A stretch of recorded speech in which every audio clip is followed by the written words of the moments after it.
test one, two, three. Halo guys. Selamat tahun baru guys, tahun 2026. Happy New Year. 2026, please be good. Untuk semua sektor, semua apapun itu, please be good. Kita sudah kembali lagi, minggu lalu tidak ada live stream, kali ini ada. Nanti kita mau kasih sedikit rekap.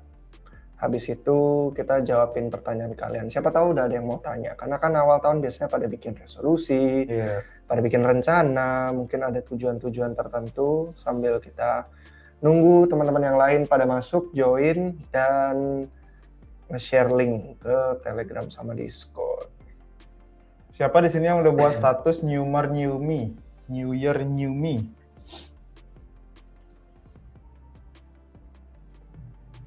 Oke, jadi kita bakal rekap dulu ya. Ini udah ada satu pertanyaan pertama nih. Kita bakal rekap dulu karena di akhir tahun tuh banyak banget konten yang udah kita sediakan dan konten-konten untuk terlebihnya di tahun 2026 ya, narasi apa yang kita perhatikan. Jadi proyek-proyeknya juga udah kita sharing juga. Jadi nanti biar kita rekap dulu, biar nggak ada yang ketinggalan karena akhir tahun kan pasti kalian jarang pegang HP ya karena udah pada holiday, jadi off dulu kriptonya. Atau masih ada yang full screen gitu, tetap on screen selama liburan tahun baru karena mager kemana-mana. Jadi kita bakal reminder dulu untuk konten-konten yang udah kita buat di akhir tahun lalu. Dan proyeksi mengenai 2026. Oke, kalau kalian punya pertanyaan bisa langsung tulis di kolom komentar, nanti biar kita bacain dan kita jawab-jawab sebisa mungkin. Buat yang nonton live stream siaran ulangnya, bisa dilihat dari timestamp-nya nanti ya. Oke, Telegram, Discord udah. Oke. Twitter ada, oh ya udah. By the way, komen juga ya kalau ada problem di mikrofon atau audio apapun itu digambar juga, biar kita tahu juga guys. Oh iya bener. Jadi nanti sebelum kita terlalu bahas banyak, bisa sambil kita cek audio atau visualnya. Ternyata audio belum connect gitu atau gimana gitu. Materinya apa Bang hari ini? Bebas. Yang pertama itu kita bakal rekap dulu seputar konten yang udah kita buat, biar kalian ingat juga. Dan kalau dilihat dari market sih, seputaran terakhir ini nggak banyak ada kejadian, soalnya kan New Year biasa ya, orang-orang pada libur, jadi kita berusaha follow up aja, dan nanti biasa balik lagi kita ke market materinya. Kalau kalian nanya-nanya tentang proyek atau market, sebisa mungkin kita jawab nanti. Oke, berarti kita siap open cam. Yo. Nah, yo guys, halo, selamat datang kembali. Jadi, kayaknya kita enak, kayak yang Beli tadi bilang, kasih tahu dulu rekap, udah skip satu live stream dan udah ganti dari 2025-2026. Kira-kira apa aja outlook yang bakal kita lihat hari ini? Kalau kalian punya pertanyaan, kita bakal jawab setelah kita ngasih rekap itu. Jadi kalau kalian nonton siaran ulang ini di hari Senin, tinggal langsung skip sesuai timestamp aja. Jadi, singkat cerita, 2 minggu itu sebenarnya meskipun kalian lihat kita tetap posting video sama shorts, saya sedang berlibur. Singkat cerita, ngambil waktu istirahat, dan nggak begitu melihat banyak tentang market atau nge-scroll Twitter, itu nggak begitu, karena memang ekspektasinya, ya memang awalnya sih pikir Q4 tuh bakal sangat-sangat bagus kan. Ternyata performanya justru malah underperform, dan ternyata ya memang ekspektasi pengen menghabiskan waktu sama keluarga itu ternyata pas cocok. Akhirnya pas nyiapin live stream ini kayaknya nggak ketinggalan terlalu banyak hal. Paling yang major itu paling gede cuman Lighter, ngeluarin tokennya lead, dan itu yang jadi pertanyaan pertama itu. Jadi ya, nanti kalau ada pertanyaan langsung yang lebih spesifiknya lagi kayak gimana, mungkin bisa kasih di komentar. Nah, terus kalau misalkan kita pengen ngelihat dari segi Bitcoin aja ya dulu kita mulai, itu sebenarnya volatilitasnya juga ikutan libur. Harganya nggak kemana-mana, jadi selama beberapa minggu itu ada yang istirahat, ya kan, ada kita nge-skip live stream, tapi kalau kalian nonton, kita postingnya itu khusus tentang 2026, ada apa aja yang perlu dipantau dari segi market, infrastruktur, sama aplikasi.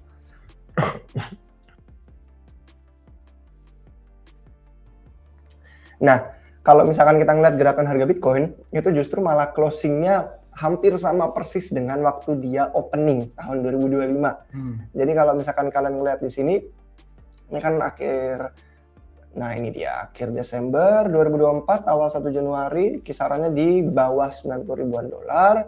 Terus dia ya naik turun, dia ada sideways-nya, dia sedikit pumping ke all time high, terus habis itu mulai bearish dan Q4 ternyata underperform. Padahal biasanya itu kuartal terbaik. Jadi akhirnya dia closing tahun di harga yang tidak jauh beda dengan openingnya.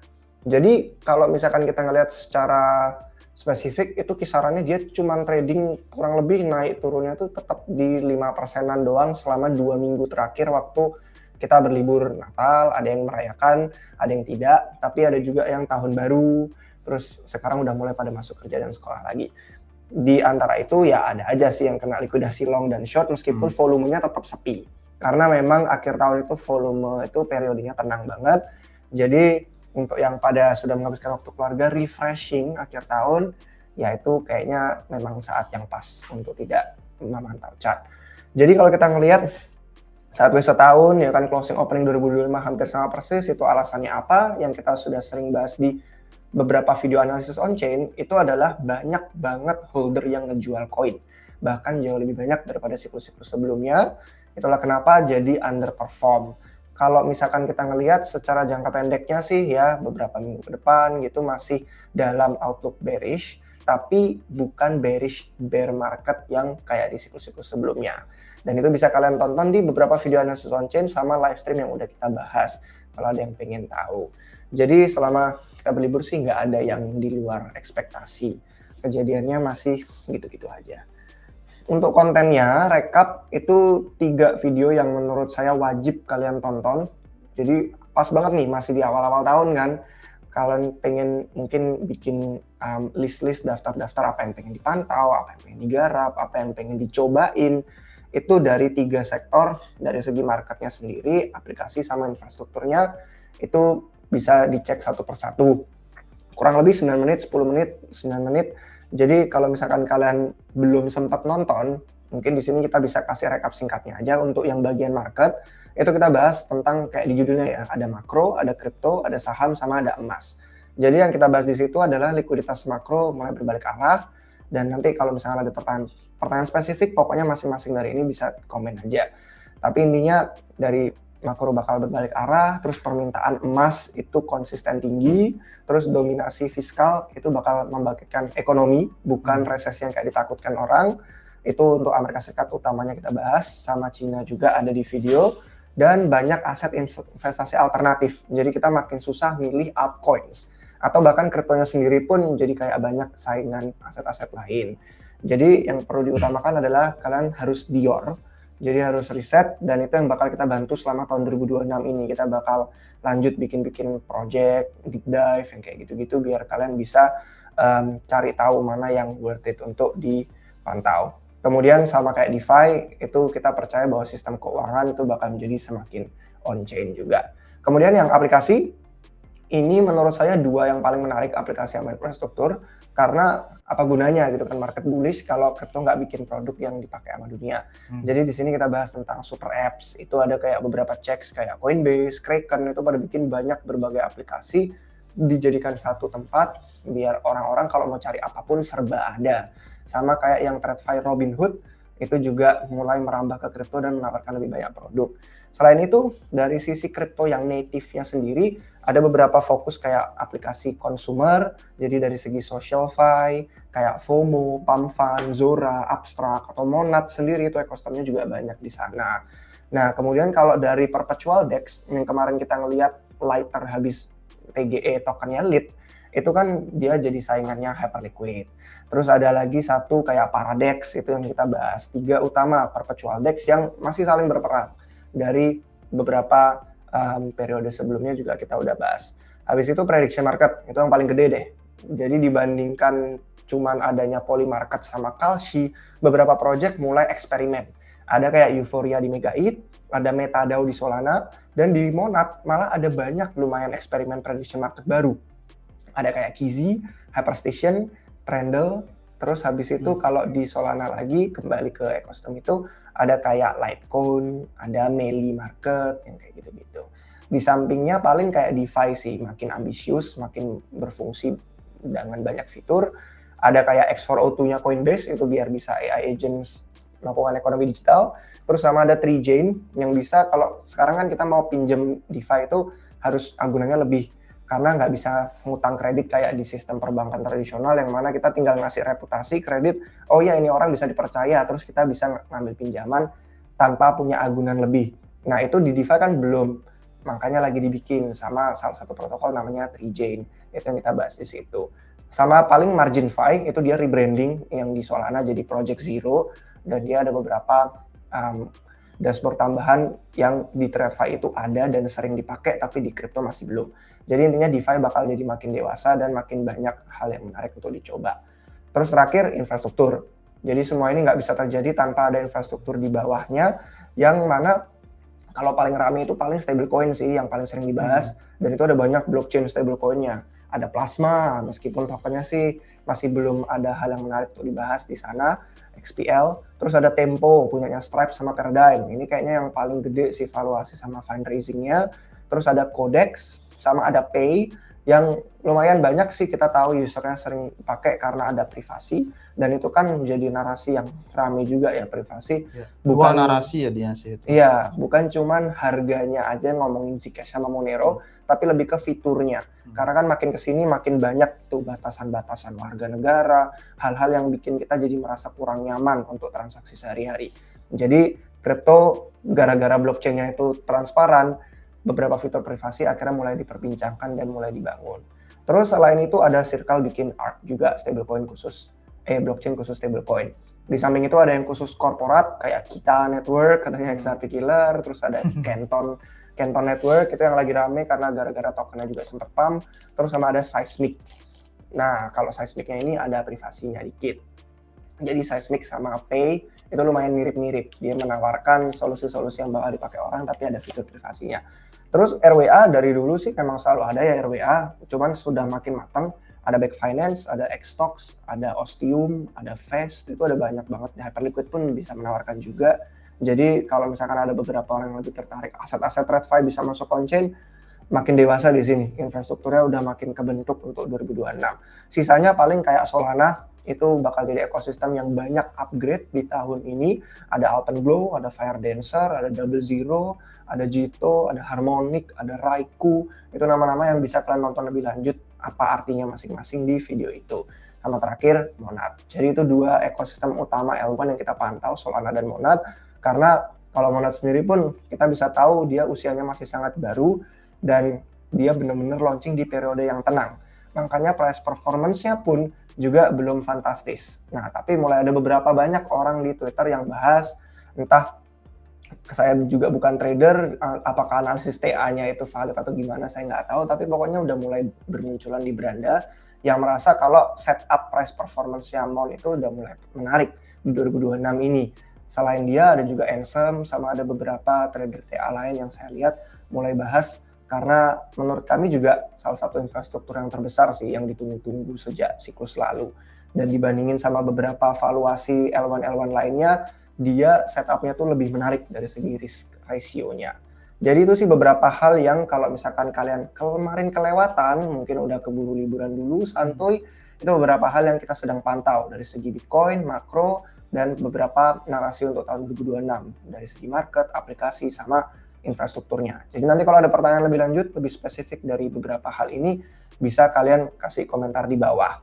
Dan mungkin kalau soal makro, Yudi, mungkin ada beberapa insight lebih lanjut, tapi paling terakhir yang saya sempat lihat itu adalah di prediction market, gara-gara kan bakal menuju pertengahan midterm ya, dari 4 tahunan kan, berarti pertengahannya 2 tahun sejak Trump administrasinya itu sekarang jadi ada insentif kuat, dan itu yang perlu kita lihat di sini sebenarnya mulai flippening gitu loh. Jadi kalau misalkan kita ngelihat ada beberapa kemungkinan kalau Partai Republik sama Demokrat itu mulai flip, maka Trump jadi ada insentif biar ekonominya dibikin panas, biar mempertahankan harga aset lah, setidaknya bagus, ekonomi sehat, angka employment sehat.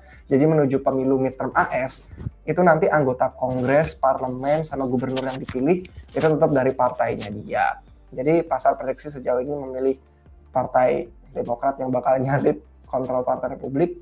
Apakah Trump bakal memenangkan biar bisa dapat nama bagus, biar partainya bisa dapat beberapa posisi tempat duduk jabatan, atau dia malah berisiko kalah politik nanti di tahun 2027-2028. Itu aja sih beberapa tantangan internal untuk Bitcoin dan kripto lainnya, mungkin kita bakal bahas di video-video yang akan datang.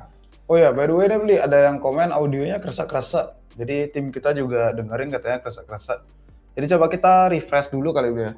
Boleh? Kita refresh dulu ya. Ini dari sini ya.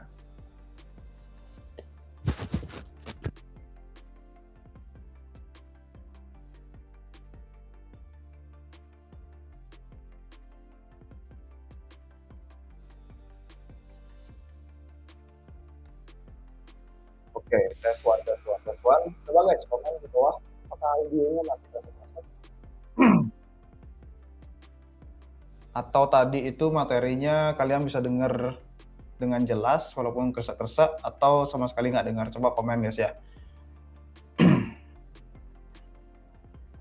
Ya, semoga aja sih bisa. Jadi kalau misalkan kalian nonton ulang juga di timestamp ini, itulah inti dari rekap 2025 yang kita bikin kemarin selama musim Nataru, liburan, dan persiapan buat menyambut tahun 2026 yang baru.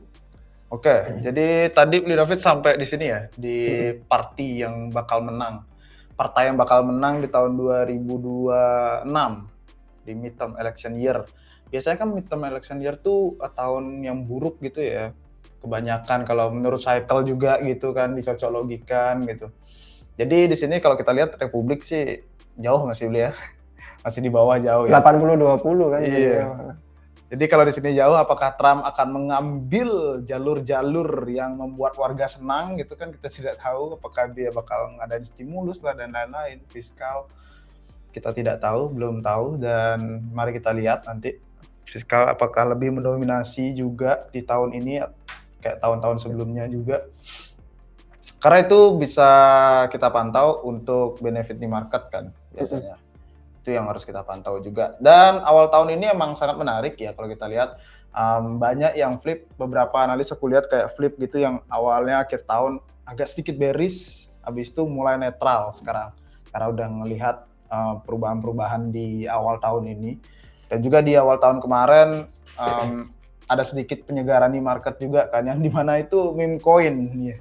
Meme coin yang lebih tinggi terbangnya gitu. Jadi kayak orang-orang tuh mulai berspekulasi kayak, oh, apakah ini mode risk on-nya udah mulai lagi atau gimana gitu. Jadi ya kita lihat aja, karena ini baru 3 hari banget kan. Nggak bisa kita simpulkan langsung gitu. Karena baru 3 hari banget. Oke, kita menuju pertanyaan dia. Oke, pertanyaan pertama. Ini sih yang launching. Aku kurang mantau nih. Kalau lead gimana tuh? Nah, aku juga baru balik dari liburan sebenarnya. Iya, itu dia. Maksudnya mungkin kita tampung dulu ya. Dan pertanyaannya mungkin kalau ada spesifik lagi bisa dikasih tahu ke kita. Bang, lead tuh gimana gitu? Mungkin maksudnya saya lupa seberapa banyak bahas di video ini, Pak. Soalnya ada bagian DEX perpetual. Nah, tapi intinya kita percaya DEX perpetual tuh bakal jadi salah satu gerbang ya dunia keuangan, sistem TradFi itu bisa dibangun secara on-chain 24 jam global dan terdistribusi, dan mungkin yang memimpin kayak Hyperliquid atau Lighter yang baru TGE, atau ada yang under the radar kayak Paradex, itu bisa jadi tempat yang kayak mendukung semua fungsi keuangan itu loh. Kalau yang kita bahas di sini sih karena mereka menawarkan bisa nanti ada custodian, manajer aset, broker ya kan. Terus mulai ada beberapa gerakan-gerakan dari Hyperliquid sendiri kan awalnya cuma perpetual, terus sekarang udah ada spot, dan ada rumornya katanya mereka mau bikin lending juga. Dan intinya makin banyak kemungkinan bahwa 3 nama itu, Hyperliquid, Lighter, sama Paradex, memang wajib pantau sih untuk tahun ini. Cuman kalau ngomongin soal harga, price action, apakah bakal mirip, karena kan sama-sama di launching akhir tahun ya, mungkin orang ada yang miss, ketinggalan Hyperliquid, merasa kayak, wah Lighter nih baru nih akhir tahun juga launchingnya, apakah bakal meniru gerakannya kayak Hype? Itu pertanyaan yang kita belum bisa jawab. Kebetulan belum analisis tokennya, bener-bener baru ngelihat Lighter dari segi perp DEX-nya doang. Dan udah ada sih beberapa konten yang bandingin, kemarin sempat ada beberapa drama kan sama Lighter di beberapa bulan sebelumnya. Jadi mungkin nanti kalau ada yang request lebih lanjut, bisa dibikin video khusus tentang Lighter. Ya, soalnya itu menarik. Apakah menjadi hyper liquid killer atau enggak? Atau bakal cuman hype sesaat aja, habis itu hilang lagi? Soalnya ini kan notabene-nya perpetual DEX ya. Masih banyak juga yang lain. Kalau tidak dapat bersaing dengan inovasi apapun ya sulit untuk dapat pangsa pasar. Kalau cuman digarap aja kan sama orang-orang, habis itu udah airdrop, habis itu lagi sepi gitu kan, nggak ada inovasi apa lagi ya sulit untuk bersaing. Kalau Hyperliquid kan udah ada hypercore-nya, EVM-nya gitu kan. Kalau dibuat landing sih menarik jadinya dia, karena dia likuiditasnya udah gede juga sih. Menarik sih jadinya. Benar-benar. Udah menjawab pertanyaan Anubis juga, dia kebetulan nanya apakah lead layak invest kira-kira bisa jadi hype 2.0 atau XPL 2.0 per section-nya. Karena iya, antara up only atau down only. Dua itu ya perbandingannya ya. Ya itu dah, nggak bisa sesimpel itu. Balik lagi ke ekosistemnya kayak gimana, dia punya nggak ekosistem atau dia cuma perpetual DEX gitu aja kan. Kalau perpetual DEX kan banyak, udah ada sebenarnya gitu. Jadi itu dia, bersaing dari inovasi, gimana dia ke depannya. Soalnya kan kemarin Lecter banyak juga kan yang garap karena spekulasi airdropnya bakal sebesar hype atau gimana. Oke, bentar guys, kita lagi setting audio katanya. Tapi ini yang komen bisa dengar dengan jelas. Oh, bisa dengar dengan jelas katanya tadi ya setelah kita Dua restart. orang soalnya yang satu bilang keresak, yang satu bilang dengar jelas. Jadi penasaran. Masih keresak? Guys, masih keresak katanya audionya, kita setting dulu bentar ya.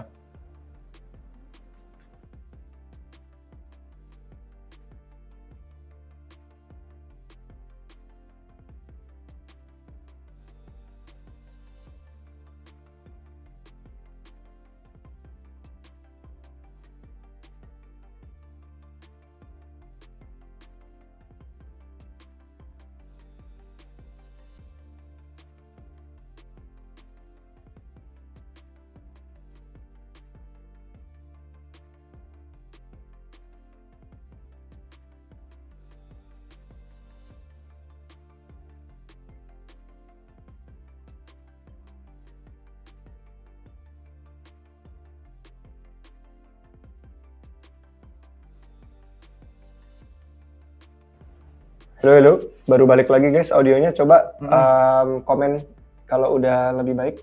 Kalau keresek-kereseknya udah hilang. Ya, tadi baru ada sih yang komen lagi. Audio di saya aman beli. Oke, coba yang sekarang ya guys ya, yang sekarang. Soalnya kita baru ulang setting tadi. Oke, Helisius selalu bertanya tentang apa korelasi antara TVL Monad yang terus bertambah dengan harga koin Mon yang juga sedang pumping? Tidak ada korelasinya. TVL-nya naik, harganya naik. Kebetulan barengan aja. Kalau TVL naik ya artinya makin banyak yang masuk ke DeFi gitu, kayak ekosistem khususnya DeFi kan. Kita kan ngelihatnya di DeFi lama soalnya biasanya. Itu sih. Kalau harganya turun, di TVL-nya naik ya artinya makin banyak yang masuk ke ekosistem. Semennya tuh berbeda, banyak orang yang mau pakai aplikasinya walau terhindar dari harga yang turun. Sentimen yang harga turun itu kan biasanya buruk gitu. Cuman TVL juga kan tergantung kita ngeliat dari segi USD atau MON kan. Ya. Kalau dari segi USD nambah atau berkurang itu juga tergantung sama price performance. Lebih ke situ sih. Jadi bukan karena TVL naik harga naik, tapi lebih ke kalau harganya naik TVL-nya kalau dari segi USD kelihatan lebih banyak. Padahal mungkin yang pakai aplikasi, yang pada pasif di ekosistemnya atau muter-muter, mungkin tetap sama jumlah MON-nya, nggak nambah. Tapi gara-gara MON-nya pump, jadi TVL-nya kelihatan naik. Kalau yang kemarin itu sih, yang harganya turun terus tapi TVL-nya naik, itu baru pertanda bagus. Ada yang nambah gitu, ada yang nambah masuk baru gitu. Bang Yudi, kok nggak pernah bikin video ya? Bentar, gini aja deh. Nah. Oke. Iya, sekarang lagi mode di belakang meja. Ada Mas Noval sekarang di video. Jadi kedepannya bisa aja buat video atau nanti ya gimana gitu. Soalnya lagi di belakang meja. Lagi ada cooking something. Bukannya review makanan, kok cooking? Absen dulu, nontonnya nanti. Ya, tinggal ikut timestamp aja ya berarti. Makro mulai berbalik arah, tapi ada ancaman government shutdown Januari. Gimana pendapatnya beli? Kalau governance Menteri shutdown Jaya. itu biasa ya, politiknya mereka aja kan. Kita nggak bisa langsung asal spekulasi aja begitu, kayak awal kemarin itu kan ekspektasinya jauh ya, dan itu jadi yang terlama juga kan. Kita nggak bakal tahu dan kita cuma bisa ngeliatin update-update-nya, apa aja drama-drama dalamnya, jadi nggak bakalan tahu apa aja dampaknya gitu kan. Soalnya itu internal banget, itu internal mereka banget. Jadi ya udahlah, jangan hiraukan aja noise yang bentar gitu. Kemarin emang sih ada kan, biasa kan, rapat anggaran juga namanya ya. Itu kan perkiraannya akhir bulan gitu kan perkiraannya. Jadi kita masih di awal bulan, ya udah kita pantau aja dulu. Jangan dibawa khawatir banget. Biasa drama politik ya. Semua pengen anggarannya lebih. Kalau dari segi makro berbalik arah, iya, setuju. Makro berbalik arah, at least tidak sangat ketat likuiditasnya seperti dulu-dulu. The Fed udah stop QT, jadi nggak ketat banget. TGE udah di-reveal, jadi at least ada nafas ya. Apalagi kemarin juga RRP belanja The Fed itu gede banget di awal tahun kemarin. Jadi ada angin-angin segar. Videonya jadi ngeframe. Ngeframe itu apa maksudnya? Ngeframe itu gimana maksudnya? Ngeframe gimana tuh maksudnya? Kalau audio aman nggak guys? Kita udah tadi restart. Audio normal, tetap aman. Ya, mantap. Oke. Yang berikutnya itu Sapien. Apa ini? Belum pernah dengar saya. Bang, prospeknya apa? Bagus, terima kasih. Apa itu Jadi Sapien? nggak bisa jawab prospeknya. Mohon maaf, karena baru dengar Sapien itu apa. Nggak tahu deh. Agus Hendra, candle tahun 2025 ditutup merah, nggak seperti biasanya hijau pas bull market kemarin. Apa pendapat beli? Apakah 4-year cycle sudah tidak berlaku lagi? Ya, jadi kalau misalkan baru join, mungkin bisa dimundurin sedikit. Tadi mungkin belum bisa ya? Udah bisa, live stream bisa sih. Bisa. Jadi di awal tadi kita ngasih recap sedikit tentang performa 2025, kenapa seperti itu, dan kurang lebihnya sih udah banyak kita bahas di video on chain sama di live stream beberapa bulan terakhir. Jadi ada juga beberapa video khusus yang kalau misalkan kalian cek di Republik Rupiah itu kata kuncinya siklus 4 tahun atau apa ya, pokoknya 4 tahun deh, ketik aja 4 tahun itu nanti ada beberapa video yang muncul. Harusnya itu ada sekitar 3 atau 4 gitu yang sudah kita buat tentang ekspektasi. Nah, ini dia. Ekspektasi menjelaskan kenapa kita berpikir bull dan bear sekarang itu definisinya bukan definisi yang sama persis kayak sebelumnya. Nah, ini mulai dari 4 bulan yang lalu ada melihat dari segi chart, katanya kan mengikuti siklus halving, tapi gimana kok performanya udah mulai beda. Dan kalau misalkan kita ngelihat dari chartnya sendiri pun juga kan di siklus ini itu dia sudah mulai berbeda gitu kan. Kalau yang sebelumnya bener-bener boom dan bust, kalau misalkan naiknya tinggi turunnya dalam banget, ketahuan jelas kapan bull kapan bear. Sekarang itu lebih ke kayak di 2024 ya kan, pertama kalinya yen carry trade unwind itu ada sideways berbulan-bulan. Jadi orang-orang mulai ngerasa kayak gimana kalau ini udah ngeriset. Jadi yang awalnya bull, 2023 bull, 2024 udah bear ya kan. Terus balik lagi ke 2025 bull lagi pas Presiden Trump terpilih, terus bear lagi gara-gara tarif tantrum yang pertama. Terus mulai bull lagi ke ATH baru 120-an berapa kemarin 6. Terus habis itu tarif tantrum lagi sama yen carry, bukan tarif tantrum, yen carry trade lagi. Terus akhirnya dia mulai reset lagi. Nah, akhirnya kan definisinya berubah. Kalau dulu bull benar-benar bull terus, baru bear. Sekarang kayak bull, bear, bull, bear, bull, bear. Pump dikit, konsolidasi. Nggak ada harga euforia yang benar-benar sampai melebihi batasnya kelipatan banyak dan tinggi. Dari segi metric on chain aja sangat-sangat overheat itu belum ada kelihatan yang kayak di siklus sebelumnya. Realized profit segala macam semua juga orang segitu-segitu aja, nggak ada yang terlalu kayak benar-benar bisa dibilang pensiun dini atau menciptakan OKB. Akhirnya ya ekspektasi kita udah mulai berubah di siklus ini. Jadi itu bisa dicek aja di beberapa video dengan kata kunci 4 tahun ini. Tapi kalau dilihat dari yang tadi itu, grafik yang tadi sih emang penurunan sekarang sih yang paling dalam ya. di antara yang sebelum-sebelumnya sampai menyentuh true min price. Jadi emang wajar banyak kekhawatiran seperti itu. Kalau di pertanyaannya 2025 ditutup merah, jadi Fourier cycle itu sudah nggak berlaku lagi. Kalau kita lihat biasanya ya kan tahun ketiga itu performa paling oke gitu kan, sesuai harapan orang-orang kan. Artinya kalau berdasarkan itu ya nggak berlaku dong harusnya, karena di tahun ketiga buruk performanya. Di tahun keempat apa ketiga sih jadinya hitungannya? Tergantung yang itu. Iya, pokoknya 4 itu ada yang bear-nya itu lama deh, pokoknya setahun gitu kan. Antara ngitungnya dari awal bear atau setelah bear gitu orang hitungnya. Pokoknya itu. Jadi merah lebih awal gitu. Kalau mungkin nggak ada waktu untuk nonton lebih dari 10 menit gitu, mungkin lebih pengen langsung aja to the point intinya apa, bisa ke Twitternya Republik Rupiah. Ada beberapa chart yang kita bagiin juga, pokoknya membagikan tentang gimana siklus ini itu kan bearish ya, kayak tadi kita bilang di awal ya masih bearish periodenya, sekarang belum ada ekspektasi kayak oke up only PH baru atau gimana, tapi meskipun dia merasa bearish dan kesannya kayak baru masuk bear market di Q4 kemarin 2025, potensinya tuh kayak udah deket sama bottom lebih cepat daripada kalau sebelumnya kan harus nunggu mungkin 8 bulan, 10 bulan, 1 tahun gitu kan, terus lebih, dan rasanya kayak down only-nya down 1 tahun dari gitu ATH kan. Deh kalau nggak salah, November. Itu justru kalau dari beberapa metrik yang kita share, ini udah sering sih di Twitter, udah beberapa kali kita ngambil hal yang sama kita bagiin di YouTube, cuman kalau ini dalam versi video panjang, kalau di sini kita cuplikan-cuplikan intinya, kita kasih chart, kita kasih pembacaan analisisnya kayak gimana, itu kurang lebih ekspektasi memang sudah berubah di siklus sekarang.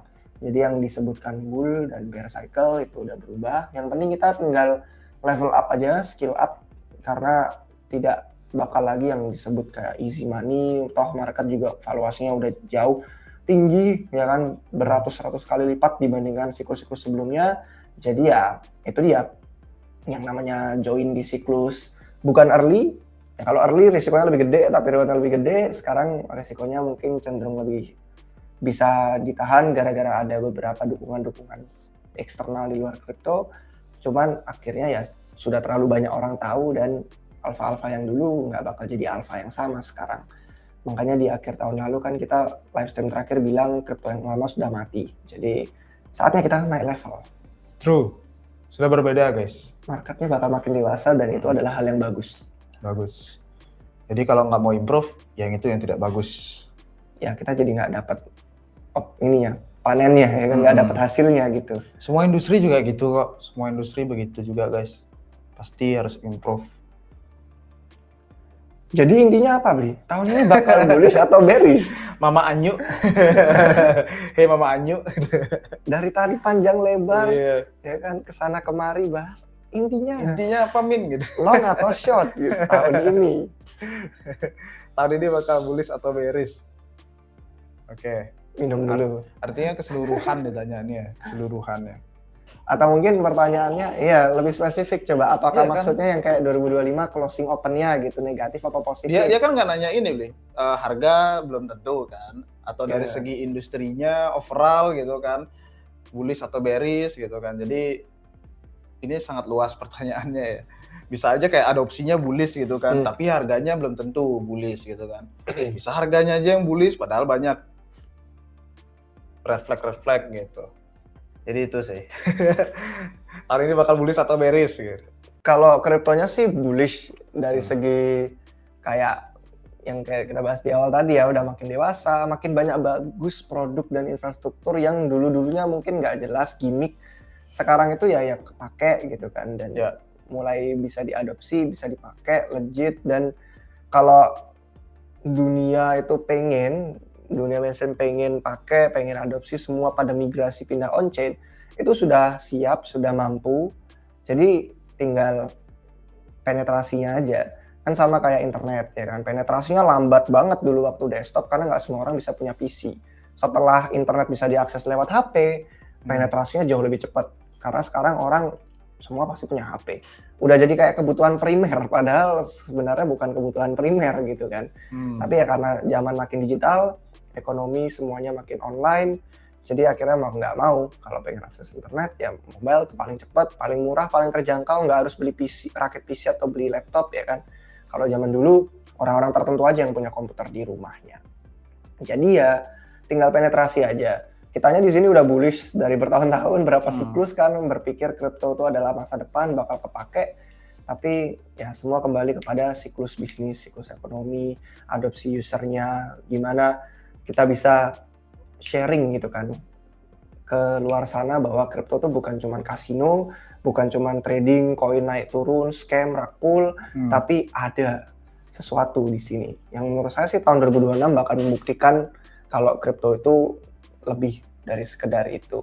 Ya. Jadi dari segi itunya sih bullish. Dari segi industri kripto masih bullish, masih sangat bullish. Soalnya setiap adanya penurunan harga itu ya sisi bagusnya itu orang-orang tuh jadi overthinking, jadi kritis gitu kan. Jadi setiap pikiran-pikiran kritis itu ya mengkritisi sebuah proyek dan lain-lain hal itu, jadi ke depannya itu makin bagus inovasinya gitu. Yeah. Kalau kita pantau dari setiap tahun gitu kan, setiap proyek itu pasti makin improve. Kayak sekarang deh contohnya sebuah proyek aplikasi gitu misalkan kayak Hyperliquid dan lain-lain, make sense dia ngasihin revenue gede, habis itu revenue dipakai buyback dan lain-lain. Jadi orang-orang, oh ini harusnya kayak gini gitu. Mungkin kayak tradisional finance gitu kan, orang-orang di saham ada dividen, habis itu ada yang buyback dan lain-lain gitu kan. Jadi kayak apa keuntungan sebagai investor? Kalau dulu kan nggak ada bahasan-bahasan kayak gitu. Yang penting harga token pump, nggak peduli dari mana, cuma dari hype aja gitu kan. Orang-orang banyak ngomongin, orang-orang beli FOMO. Jadi bisa pump cuman gitu aja. Kalau orang-orang sekarang udah lebih mikir ke arah sana gitu. Jadi itu hal-hal kecil gitu. Setiap cycle pasti ada inovasi baru dan di industri ini makin banyak dan terus berinovasi, jadi masih bullish. Terlepas dari harga ya, harganya mau BTC keberapapun itu di tahun ini, mau ke 60 kayak mau ke ATH baru kayak mau 70 nggak peduli, tapi dari sisi regulasi juga udah makin di-push, inovasi makin di-push. Jadi itu sih yang paling pentingnya. Soalnya butuh waktu untuk orang jadi pengen invest juga gitu kan, pengen beli juga, kayak mungkin mereka tahu oke, fiturnya bagus, ya kan produknya oke, terus infrastrukturnya udah siap, tapi kenapa saya harus beli token dan koinnya? Karena kan ada juga dilema-dilema yang kalau kalian lihat di live stream terakhir kita tahun lalu, itu perbedaan antara token sama saham itu kadang suka terpecah. Produknya bagus, oke, dan sangat menghasilkan revenue. Jadi dari segi bisnis tuh fundamentalnya mantap. Cuman duitnya itu masuknya ke kantong shareholder gitu loh, ke perusahaannya, ke labs gitu kan, bukan ke foundation, bukan ke DAO atau ke pemegang token. Akhirnya kan mulai banyak tuh yang mengubah tokenomiknya, terus ada yang mulai menyesuaikan biar oke, berarti sekarang value itu harusnya diarahkan ke pemegang token, ke DAO-nya, bukan cuma di kantong perusahaan. Makanya kan ada drama-drama kemarin kayak Pangfan sama waktu akuisisi Padre, terus ada Uniswap yang dari dulu Uni tokennya nggak dapat value accrual, terus AV juga itu sempat drama juga kemarin sebelum liburan banget itu.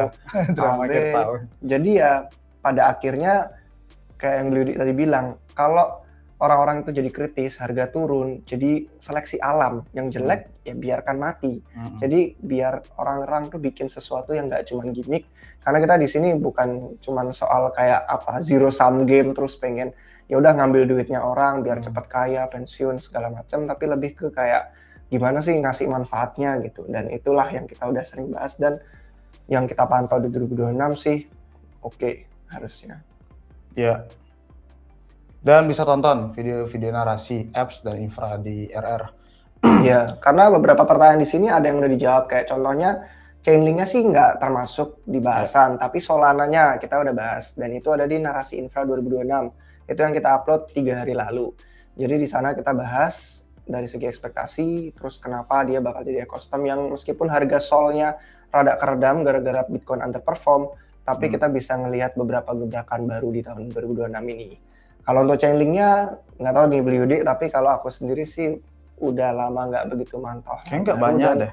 Karena udah lama nggak hold juga tokennya Link, jadi udah lama banget sih itu. Iya, yang terakhir cuman sisi IP aja, ketinggalan itu aja, sisi IP, habis itu integrasi ke beberapa bank tradisional, biar banknya bisa ke on-chain. Ya inovasinya bagus, infrastruktur bagus gitu kan. Tapi itu dia terlepas dari harga kalau kita ngomongin infrastrukturnya bagus.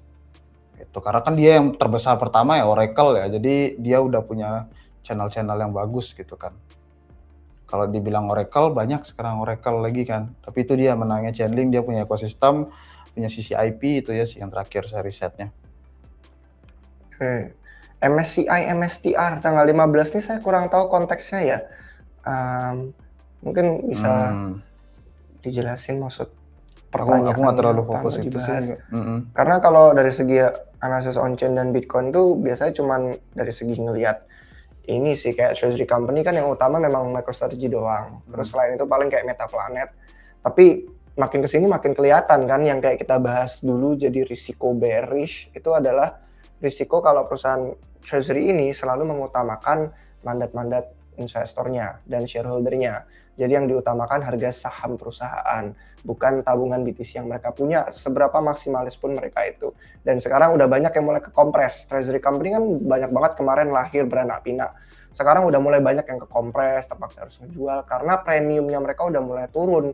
Jadi kayak orang itu beli Bitcoin lebih mahal gitu kan, dengan membeli saham perusahaannya, tapi nggak dipegang secara langsung, nggak dimiliki secara langsung, yang mana kadang kalau kita merasa bullish dengan Bitcoinnya terus pengen pegang lewat treasury company karena mungkin lebih volatil, harganya bisa pump lebih cepat.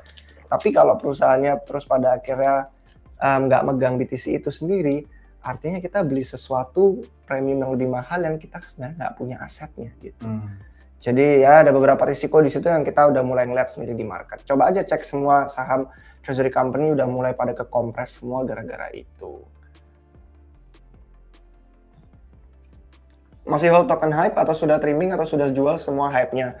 Untuk ekspektasi hype dan harga dan kemarin ada tekanan dari unlock kayak gitu-gitu, kita udah share di bagian narasi market atau narasi apps kalau nggak salah. Pokoknya di bagian ada bahasan Hyperliquid itu kita ngasih tahu kalau sebenarnya ya itu jauh lebih menarik risk ratio secara pribadi ya, karena sekali lagi disclaimer kita bukan financial advisor, itu salah satu yang cash flow-nya paling oke di crypto. Protokol DeFi yang product market fit-nya itu dapat. Mungkin Bruri bener sih, ada di live stream juga mungkin ya kalau nggak salah. Pokoknya bahasan-bahasan Hyperliquid itu kemarin sebelum libur 2025 kita udah ngasih ekspektasinya sih tentang hold token hype. Bakal ada guncangan karena itu kan juga token unlock, biasalah drama-drama gitu kan ada aja. Dia nggak punya hype, only BTC, ini ngejawabin Lanka. Kita pegang altcoins juga. Kalau di Discord yang private pasti tahu. Atau bisa nanya detail di sana aja nanti. Betul. Ini apa nih? Ingat kalau BTC menuju 1,7 M cuma buat lower high doang, Q3 2026 1000% BTC di bawah 1 M. Oh, Q3 2026 katanya. Kata si Rohman. Kok aku gagal paham bacanya, maksudnya gimana? Jadi menuju 1,7 M itu harganya. Cuma buat lower high aja. Lower dia cuma mantul gitu aja, habis itu turun lagi menurut dia gitu. Oh, itu puncaknya berarti. Habis itu akhir 2026 1000%. Jadi udah pasti gitu ya di bawah Q3 ya. Iya sih udah pasti di bawah $1 juta sih, soalnya itu cuma dalam hitungan bulan. Kalau BTC ke bawahnya $1 juta katakanlah 800.000, 900.000. Oh enggak nih, rupiah deh maksudnya. Oh itu maksudnya rupiah? Iya, rupiah itu. Oh, kalau rupiah aku kurang tahu tuh berapa kalau didolarin ya? 1,7 itu kayaknya 100 ribuan deh, 100 ribu sekian. Oh iya benar. Masih di atas 100 ribu lah. Karena 16 ribuan kan ya? 16.700 kursnya.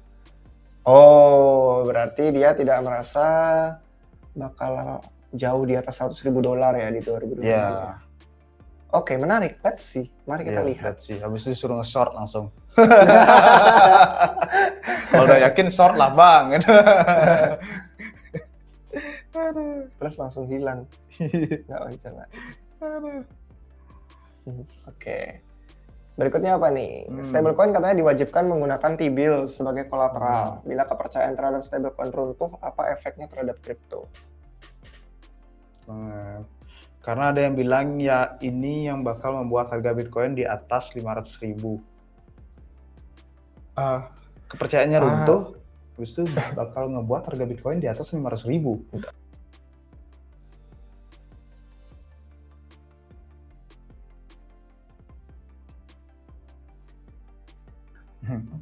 Oke, mungkin yang di sini tuh masuk ke Genius Act beli ya. Yang peraturan dari yang Trump. stablecoin tuh Genius ya? Genius kayaknya deh. Genius sama apa gitu lagi satu. Yang lagi satu kan bakalan tahun ini itu kalau nggak salah.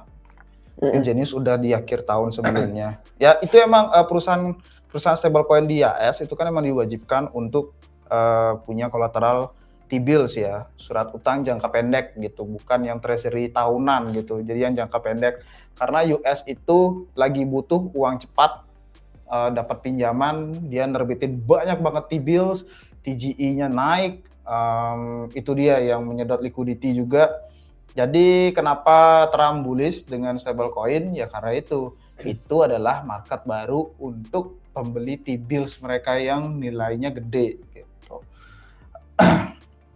Tapi pertanyaannya menarik juga ya, kalau kepercayaan terhadap stablecoin itu runtuh, gimana? Karena kan di backing dengan T-bills. Tapi kalau bisa dibilang ya, T-bills itu jangka pendek banget, cuman jangka beberapa bulan aja, sebulan, 2 bulan, 3 bulan kayak gitu aja, jangka pendek. Jadi itu bisa dibilang liquid gitu, masih sangat liquid gitu. Jadi yang bisa dibilang notabene-nya aman, karena notabene-nya itu liquid, nggak sampai tahunan dia harus nge-hold. Itu sih. Kalau yang dimaksud ini, karena ada yang bilang ini yang bakal membuat harga Bitcoin di atas 500.000, thank you. Mungkin itu bukan kepercayaannya runtuh ya. Mungkin maksudnya itu ada soalnya yang kayak teori-teori tentang kalau adopsi stablecoin itu meningkat, udah dipakai setiap orang di seluruh negara itu udah kayak biasa aja gitu. Kayak orang-orang menggunakan bank atau aplikasi-aplikasi e-money atau apapun itu, dia menggunakan stablecoin gitu, jadi kayak udah biasa banget. Itu mungkin ada bakal kecipratan ke Bitcoinnya gitu kan, dari teori-teori orang sih gitu, karena dia udah biasa menggunakan kripto secara nggak sadar. Jadi kalau dia mau nge-swap stablecoinnya ke Bitcoin atau ke koin-koin apapun itu, jadi lebih gampang gitu, jadi adopsinya lebih cepat gitu kan. Ada teori seperti itu emang. Oh, kalau ini aku malah sempat baca nih. Jadi ini analisis check on chain ya. Jadi dia itu bilang, yang kayak Beli tadi ngomong, jadi karena yang diterbitin sama pemerintah AS itu durasinya yang pendek-pendek, T-bills-nya, katanya itu alasannya dikarenakan nggak banyak demand untuk yang jangka panjang, yang tahunan. Yield-nya naik terus sekarang. Nah, katanya karena nggak dianggap meyakinkan untuk pegang 10 tahun, 20 tahun, 30 tahun gitu kan, apalagi dengan suku bunga yang itu kecil kan, bisa dibilang. Terus yang sempat lihat itu adalah, mungkin nanti kita bisa tunjukin nih chartnya ya. Jadi ada beberapa data dari chartnya check on chain ini yang katanya justru gerakan harga Bitcoin yang naik itu mendahului pertumbuhan supply-nya stablecoin. Nah, entah dia bakal ngeliat chart ini atau enggak, tapi katanya jadi ada insentif untuk pemerintah AS memotivasi biar harga Bitcoin itu naik, jadi wealth effect-nya orang-orang bisa menstimulasi demand stablecoin, karena kan nggak ada lagi yang beli surat utang, ya mau nggak mau, biar makanya Genius-nya kan di-push banget tuh, biar banyak yang mau megang T-bills jangka pendeknya lewat stablecoin, akhirnya demand-nya nambah. Dan ini ternyata kalau misalkan kita cek di sini sih bisa kita lihat ya. Jadi sebentar, share screen kok nggak mau. Jadi kenaikan harga Bitcoin mendahului pertumbuhan supply stablecoin gitu. Dan ini chart yang kita ngelihat secara bersih ya. Jadi udah dikurangin lah yang keluar sama yang masuk gitu. Dan setiap kenaikan-kenaikan itu mendahului pertumbuhan stablecoin. Jadi ya cocok logi dari mana ini? Jadi memberikan insentif biar yang kayak tadi di awal ya, mungkin midterm election biar dibikin ekonominya lebih panas, terus marketnya lebih bergairah, dan jadi insentif kalau ekonomi sehat, employment bagus, semuanya oke, harga Bitcoin naik, aset-aset terbang, semuanya mantap, stimulus pajak. Nah, terus demand stablecoin kalau kita ngelihat dari sini ya, misalkan harga aset berisiko naik, pertumbuhannya juga tinggi, karena memang biasanya sih kalau yang saya lihat ya, dari sepemahaman saya, itu memang kalau misalkan orang-orang dapat profit dari Bitcoin, kan dulu-dulu kita udah sering tuh bahas tentang rotasi ke aset yang lebih berisiko lagi, atau altcoin yang lebih kecil. Biasanya memang lewat stablecoin mereka belinya gitu. Kalau dulu sebelum ada stablecoin, beli altcoin itu pakai BTC. Karena ngecek di semua exchange itu pairnya BTC. Nah kalau sekarang udah ada stablecoin, orang pada belinya pakai pairnya stablecoin. Parkir dulu dia di stablecoin biasanya. Jadi kalau pengen beli altcoins, tumbuh deh itu supply-nya, menandakan mungkin orang-orang udah mulai wait and see, udah mulai yakin kayaknya cocok nih untuk mencari risiko yang lebih tinggi lagi. Nah, nggak tahu deh. Chart yang menarik tapi saya pun baru ngeliat minggu lalu ini tentang korelasi antara kenaikan harga Bitcoin sama pertumbuhan stablecoin. Menarik itu. Dan T-bills treasury itu sangat menarik, banyak yang bahas juga. Karena treasury nggak laku, jadi dikitin aja terbitin karena nggak laku. Daripada norok nantinya kan, ujung-ujungnya beli sendiri gitu. Dan juga stablecoin bisa diandalkan untuk nyerok-nyerok itu juga. Soalnya kan lagi sekarang nih banyak keributan antara geopolitik juga kan. Ada yang bilang AS bakal bangkrut, akal runtuh dan lain-lain. Ya sebagai investor nggak mau dong disuruh pegang 10 tahun, 30 tahun gitu kan. Lah kalau besok bangkrut gimana gitu. Ya itu misalkan gitu aja. Jadi nggak nyaman, apalagi yieldnya juga kecil gitu kan. Yieldnya cuma 4% tapi resikonya ada banyak gitu kan. Jadi itu dia sih yang buat, kayaknya megang T-bill saja yang jangka pendek gitu, atau megang treasury mentok setahun sampai 3 tahun atau 5 tahun gitu aja.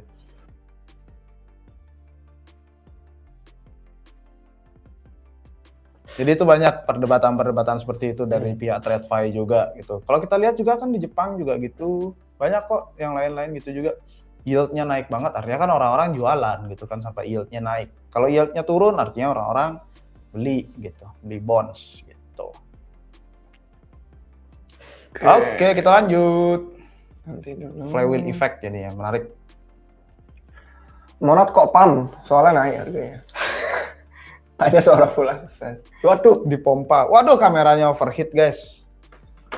AC-nya tidak berfungsi ini AC ya. Oke, kita share screen saja kali ini. Apa yang bisa di-share screen? Share screen. Share screen ini berarti pertanyaannya sih, beberapa pertanyaan terakhir sih tentang Monat ya. Yeah. Jadi, ada yang bilang udah serok Monat pas koreksi, sekarang pump, tinggal nunggu influencer keluar-keluar aja baru jual. Keluar-keluar, guys. Keluar-keluar. Terus di bawahnya lagi R Gunawan nanya, beli bahas Monat. Banyak yang bilang L1 EVM sudah banyak, apalagi sudah ada L2. Gimana Monat bersaing sama itu? Coba kita lihat dari segi ini dulu ya, TVL kita belum sempat lihat soalnya. Di hari ini, per hari ini, oke, di peringkat 22. Dan ya masih tergolong naik. Kalau dari segi MON, itu kan USD tadi ya? Iya, itu karena harganya. Ya, nggak kelihatan. Kok gerak? Karena nge-scroll itu. Oh, tidak ada ternyata. Datanya belum ada. Kalau dari segi USD ya ada. Oke. Stablecoin-nya nambah kemarin 300 berapa gitu, awal tahun. Baru hari ketiga. Hampir menduduki peringkat 20 ya. Kalau ngomongin soal L1 EVM sudah banyak, gimana dengan L2? Ini sebenarnya semua bahasan yang kalian bisa temukan di YouTube RR, itu playlist khusus tentang Monat. Nah, di sini kalau misalkan kalian ngecek mana nih? Sui, Cardano, Polygon. Nah, ini dia Monat. Ini di sini kita semua udah sering banget bandingin, sampai videonya ada 34, tapi ya memang video-video yang belakangan sih nggak cuman eksklusif Monat doang. Ada dibahasnya, tapi bersama dengan beberapa hal yang lain. Nah, kalau misalkan kalian pengen, mungkin mulai dari yang awal-awal dulu, itu kita udah bahas sih alasannya kenapa ini bukan cuman L1 EVM biasa. Jadi beda, inovatif, belum pernah ada yang bikin, dan itulah kenapa kita ngelihatnya tuh kayak dulu pertama Ethereum lahir kan belum ada Ethereum. Pas Solana lahir belum ada Solana. Hyperliquid lahir belum ada Hyperliquid. Dan Monat itu jadi kayak hal yang begitu. Belum ada. Jadi bisa cek langsung di playlist ini secara lebih lengkapnya. Ada dari perspektif modular integrated lah. Dulu kan 2 tahun lalu sih narasinya begitu ya, katanya modular masa depan, dan kita pun juga bahas itu. Sampai akhirnya ada perang L1 lain. Terus ada beberapa airdrop yang dikasih ke komunitasnya Monat. Terus sampai akhirnya dia mulai dapat beberapa traction ya dari ekosistem yang menurut saya sih tetap paling beda dan paling mantap sih sejauh ini dari L1 yang baru. Sedangkan yang lainnya banyak yang nggak unik, nggak inovatif. Jadi yang saya pantau tetap mentok-mentok Solana sama Monat aja sih untuk tahun 2026 ini. Kecuali tiba-tiba nanti ada yang berubah atau hal-hal lain kayak yang kita bahas di narasi infra itu ada kayak tempo atau apa tiba-tiba dapat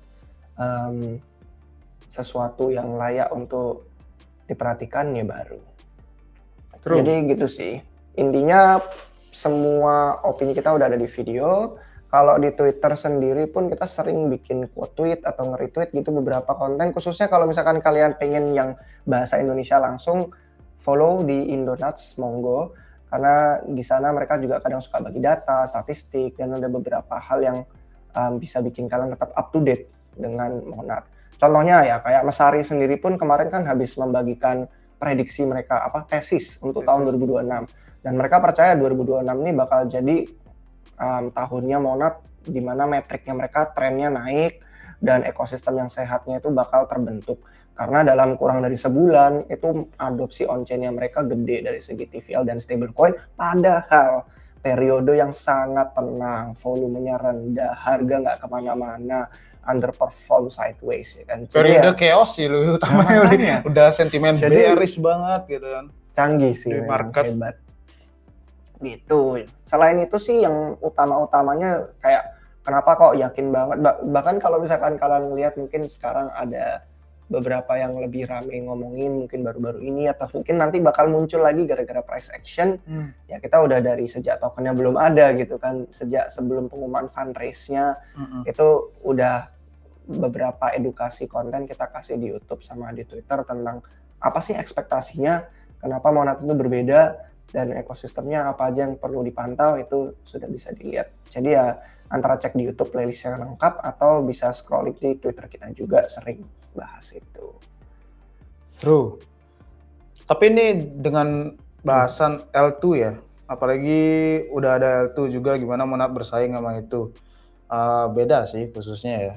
Kalau dari segi infrastruktur kan beda L1 dan L2. Jadi ke basic aja udah beda. Jadi sulit sih untuk dibandingin dari segi L1 L2. Kesannya tidak apple to apple. Soalnya L1 dan L2 berbeda, dua hal yang berbeda. Oh, tapi dia pamnya masih di 0,03 kok. Kalau udah 0,1 kayaknya gini, lebih sangar orang-orang. Iya, tapi soalnya udah mulai beli mon saya enak buat ke bulan.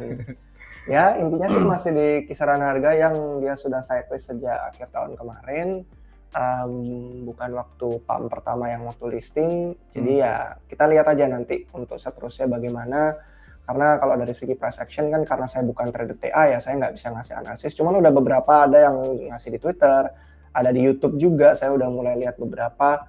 Intinya sih saya memang udah dari dulu nungguin, dan setelah TGE ya akhirnya jadi lebih sering explore ke ekosistemnya, ke aplikasinya, jadi lebih ke passive holder sih sama active user daripada mantau terus tarik-tarik garis chart. Palingan nanti kalau misalkan sama sih filosofi saya dari dulu, kalau misalkan megang aset kripto mau itu Bitcoin atau altcoins ya sudah paham risikonya gitu. Kalau memang believe dan percaya ya nanti kalau misalkan turun pun ya itu risikonya gitu. Kalau terlalu percaya tapi belum sempat take profit atau apa, makanya kita ajarkan di sini biar harus ada manajemen risiko dan harus tahu kapan mau take profit biar kalian nggak kecewa nanti kalau ternyata ekspektasi orang mungkin bilangnya kan katanya ada yang bilang ini bullish, ada yang bilang ini bearish, terus nanti jadi nggak sesuai harapan. Iya betul.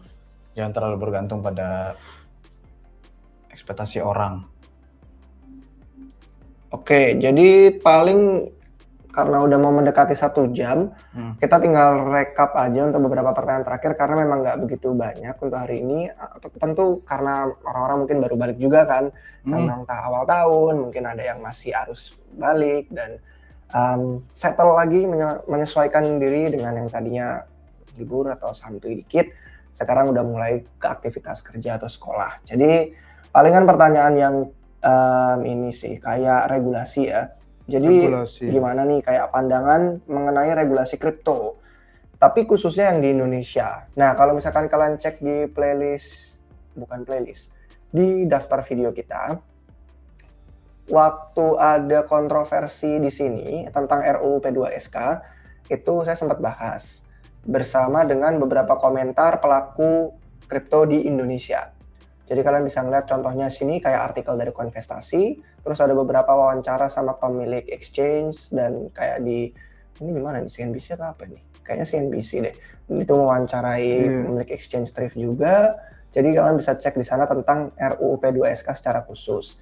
Nah, terus kemarin video terakhir 2025, Mas Naval itu nge-sharing tentang regulasi kripto di seluruh dunia. Bukan seluruh dunia banget sih, tapi lebih ke beberapa negara yang penting kayak AS gitu kan. Terus ada berpengaruh lah. Ya, jadi memberikan dampak gitu, ada efeknya gitu. Nah, kalau nggak salah dia di bagian akhir itu bahas juga tentang Indonesia. Jadi mungkin kalian bisa cek 2 video itu. Yang video tadi saya tunjukin tentang RUU P2SK, terus yang di sini itu tentang ekspektasi beberapa regulasi yang lagi diperbincangkan dari Indonesianya sendiri. Jadi semoga bisa menjawab pertanyaan Cybercam ini. Terus nanti kalau ada lagi sih pasti kita bakal update, misalkan ada wacana-wacana baru atau ada update-update baru. Untuk Monad nggak ada burn dan untuk buybacknya itu belum ada, nggak tahu bakal ada atau enggak. Tapi yang pasti kalau dari segi burn itu ngikutin EIP 1559. Jadi karena dia EVM yang ngikutin proposal Ethereum sama persis, karena kan mereka tesisnya pengen membuktikan Ethereum tuh bisa desentral, tapi kenapa performanya nggak scalable. Nah itu pengen dibuktikan dengan Monad, makanya dia ngikut. Pokoknya Ethereum upgrade apa, proposal apa, diikutin proposal-proposalnya. Salah satunya yang 1559 itu ngebakar token atau dari gas fee itu diterapkan. Kalian bisa ngecek kok, ada beberapa dashboard yang kita udah sharing di Twitter sama di YouTube tentang burn-nya itu. Udah seberapa banyak token MON. Lupa berapa persen, tapi ada kok burn-nya guys. Sama kayak Ethereum itu kan semakin banyak dipakai, semakin deflasi gitu kan jadi tokennya gitu yang kemarin udah upgrade itu. Karena makin banyak ada gas fee yang dibayar, makin banyak di burn, jadi deflasi gitu. Oke. Ternyata nambah lagi nih tentang Monad apa nih. Saya sudah ngikutin RR dari akhir 2020. Wah, terima kasih banyak yang loyal dan selalu mengikuti. OG nih. Banyak koin yang dulu RR bahas, sekarang harga sudah naik. Tapi banyak juga sebenarnya kalau kita mau jujur yang juga nggak naik. Terus dia bilang, karena dulu yang sering main short term naik dikit langsung dijual, sekarang saya pengen cicil.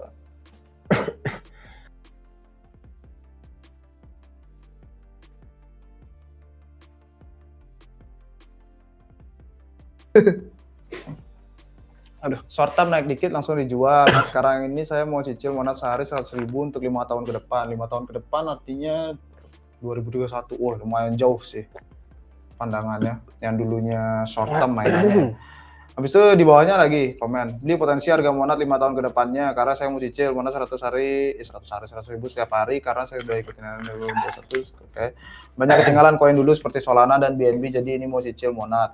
5 tahun itu termasuk juga panjang ya, sangat panjang untuk altcoin, dan ini altcoin Monad khususnya itu baru 2 bulan mungkin bisa dibilang, atau 1 bulan mungkin. Itu masih umurnya masih pendek banget. Jadi kalau mau memutuskan untuk 5 tahun itu kalau bisa dipantau terus perkembangannya karena kan dinamis ya, altcoin itu sangat-sangat dinamis, perkembangannya gimana harus dipantau juga. Jadi kalau base-nya lagi, kalau mau invest ke altcoin itu kan emang nggak bisa kita banyak-banyak ya ke 20 proyek gitu, ke 30 nggak bisa. Jadi emang harus dikit karena biar mudah dipantau. Jadi kalau mau menerapkan kayak gitu balik lagi ke diri sendiri, yang pasti dipantau aja terus perkembangannya gitu aja sih. Soalnya kan belum teruji secara istilahnya belum apa sih beli namanya kayak tahun banting. Nah, belum battle tested kan. Kalau Solana udah kena sekali FTX rungkat battle tested. Udah kena bear market sekali gitu. Jadi kalau MON belum battle tested. Iya. Kalau misalkan cek yang video narasi infra atau di shorts-nya aja sih cuplikannya khusus yang bagian Monadnya doang. Itu kita bilang ekosistem L1 yang baru itu membutuhkan waktu 5 tahun, 6 tahun gitu kan untuk bisa terbentuk. Lihat aja sejarahnya Ethereum, Solana, Hyperliquid aja masih usianya 1 tahun lebih dikit. Belum satu siklus. Jadi kalau misalkan kita ngelihat karena ekosistem itu makan waktu, yang paling kritis adalah tahun pertamanya. Dan tahun pertamanya Monad adalah ya 2026 ini. Karena dia usia 24 November kan mainnet kalau nggak salah. Itu ya intinya baru sebulan banget. Masih ada 11 bulan. Dan itu nanti ketemunya lagi di akhir 2026. Unlock tokennya yang besar. Bukan besar dari segi jumlah persentase sih, tapi lebih ke kayak itu dari investor. Dan kalau misalkan kita ada ekspektasi, entah mungkin mereka bakal melakukan sesuatu dalam 10-11 bulan ke depan, ini adalah tahun yang paling kritis. Dalam artian kritis itu adalah paling penting, paling vital. Kalau Monad pengen sukses dan price performance-nya Mon itu pengen naik, up only, dan kuat ngepamnya, 2026 adalah waktunya untuk memantau itu. Itulah kenapa kita pikir meskipun long term-nya Monad tuh ekosistemnya bakal terbentuk bagus, 2026 ini bakal jadi titik penentunya. Dan itulah kenapa kita merasa ya masih tetap nyaman sih untuk nge-hold. Dan meskipun ini karena kepercayaan yang kita udah punya, saya sih pengen sekali lagi menekankan ya disclaimer, jangan sampai ketergantungan dengan konten-kontennya Republik Rupiah, meskipun kalian sendiri mungkin merasa sudah mendapatkan manfaatnya. Karena semua kembali lagi ke keputusan finansial masing-masing. Kita semua beda-beda, tujuannya beda, dan saya nggak paham finansial kalian seperti apa. Kalau saya pribadi sih, memang dari secara finansial, memang udah siap menanggung risiko, ya kan? Kalau Monad gagal, kalau harganya dumping, kalau orang-orang pada nge-sell, itu sudah siap dengan ekspektasi itu. Itulah kenapa saya nggak khawatir kalau misalkan menaruh uang dingin di token Mon yang baru launching. Tapi itu pun karena saya mantau juga sih. Makanya jangan lupa subscribe RR dan follow Indonats kalau pengen tahu selengkapnya tentang ekosistem Monad, kalau misalkan nanti ada perubahan atau update-update yang signifikan lainnya. True. Oke, by the way ini udah sejam guys. Jadi kita, dan pertanyaan juga udah mau habis. Hampir semua kita bahas. Paling terakhir ini sih tadi yang kelewat dikit. Pertanyaan tentang awal bakal rate cut lagi nggak beli Januari ini. Terus sama bahas USD One. Kayaknya lagi gencar stablecoin Trump yang ini masuk ke market. Jadi dua itu. Kalau rate cut, dari rate cut dulu kita bahas kali ini. Boleh. Ini dari buka hati. Kalau dari rate cut sih tadi sempat lihat dari data CME nggak ada ya. Nggak ada di bulan Januari, nggak ada.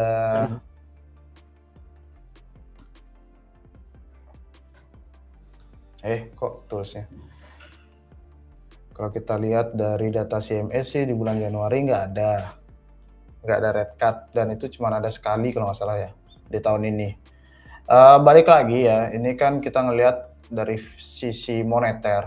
Oh 2 kali deh kalau di tahun ini jadinya. Di Januari nggak ada, di Februari, Maret nggak ada, April ada pemangkasan. Ini by hari ini ya guys ya, data per hari ini ya. Soalnya ini kan bisa berubah-berubah juga, dinamis ya. Bisa aja nanti di bulan ketiga bisa pangkas gitu kan. Itu jadi kalian bisa pantau di sini aja. Dan ini kemungkinannya cuma ada 2 kali rate cut aja gitu selama 2026. Itu aja sih. Balik lagi, ini dari sisi moneter. Kalau kita mau ngelihat secara makro itu kita harus ngelihat dari sisi moneter dan juga fiskal. Kalau fiskal yang dominan sejauh ini sih ya fiskal yang lebih dominan kalau di AS ya, gara-gara Trump ini tarifnya dan lain-lainnya.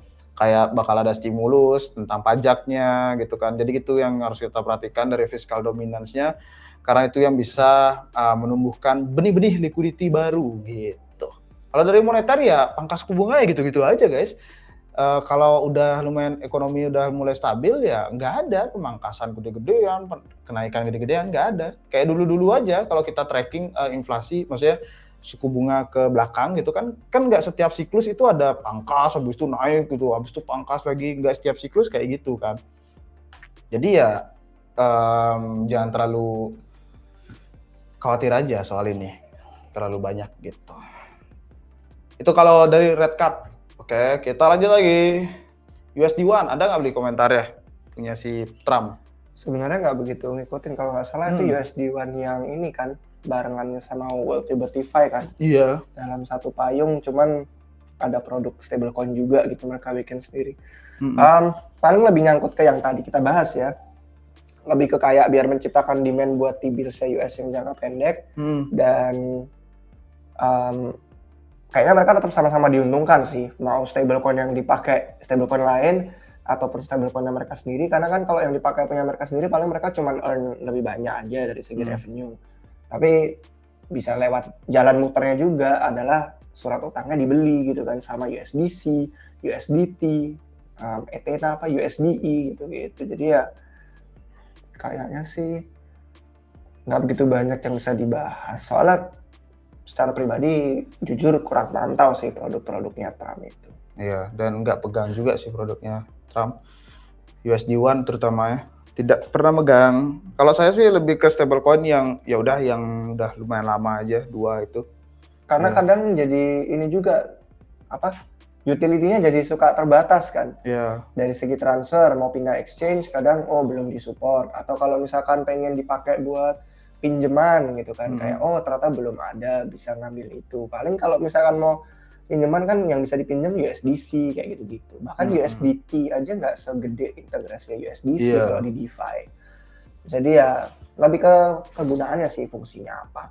Mungkin untuk orang-orang di negara berkembang sukanya megang USDT karena partnernya udah banyak, merchant-nya udah banyak, jadi semua paling gampang nerimanya itu. Akhirnya kalau mau adopsi USD1 baru ya jadi kayak apakah belajar lagi gitu kan, berubah lagi, ganti lagi gitu, nggak tahu. Makanya kan pertanyaannya kemarin banyak tuh tentang plasma, tempo, yang kayak gitu-gitu. Nanti kira-kira siapa yang mau pakai dan mengubah kebiasaan stablecoin mereka ke yang baru gitu. Ya, siapa marketnya bakalan. Soalnya kan ada market masing-masing. Kalau USDC udah pasti untuk pengguna DeFi gitu. Kalau kalian jelajah DeFi pasti pakai USDC banyakan gitu. Ya, mungkin segitu aja.